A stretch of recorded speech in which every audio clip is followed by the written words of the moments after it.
Энэ өөрөө их хэмжих сэдв. Тэр хатаад бас нэгэнт би нэг хоёр намын бүлгийн уралдаар танилцуулсан учраас энэ ер нь агаарын навигацийн одоо энэ хураамжийг Монгол улс төрд одоо татвар хэлбэрээр төвлөрүүлж байгаа нь өөрөө олон улсын конвенцийн хууль зөрчиж байгаа. Нэгдүгээр. Хоёрдугаарт бол энэ мөнгөөр зориулт нь юу гэхээр зэрэг зөвхөн тоног төхөөрөмжийн шинжлэх буюу улс хүчнээс сургах зориултын мөнгө.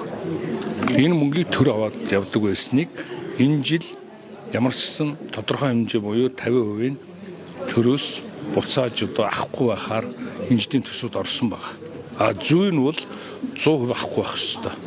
Ингэснээрээ бид бол агаарын орон зайд манай дээгүүр нисэж байгаа онгоцноос хураамжийг илүү ихээр төвлөрүүлэх өшөө ингээд нөөц навигацийн төв байгуулах юм бүрэн боломжтой. Өнөөдөр бид агаарын одоо харилцаагаар 42 оронтой агаарын харилцааны гэрээ байгуулсан боловч ойролцоогоор одоо бид бол 15 гадны одоо агаарын хөлгийг хүлээж авч байна. Цаашлаад одоо энэ навигацийн асуудлыг одоо бүрэн дүүрэн тоног төхөөрөмжийг шинжилээд ингэж чадвал дээр нь бас нөөц навигацийн төвөө барьж чадвал бид нар манай одоо орон зайд нисж өнгөрч байгаа өдөрт одоо өнөөдрийн байдлаар бол 200 онгоц нисэж өнгөрч байна. Хуучин ковидос өмнө бол 450 онгоц өдөр өнгөрдөг байсан. За бидний тоног төхөөрөмжөө шинжилээд нөөц навигацийн төвтэй болчвол бид илүү энэ манай агаарын одоо орон зайд бол 1000 гаруй онгоц одоо ингэж нэвтэрч өнгөрөх юм боломжтой болно.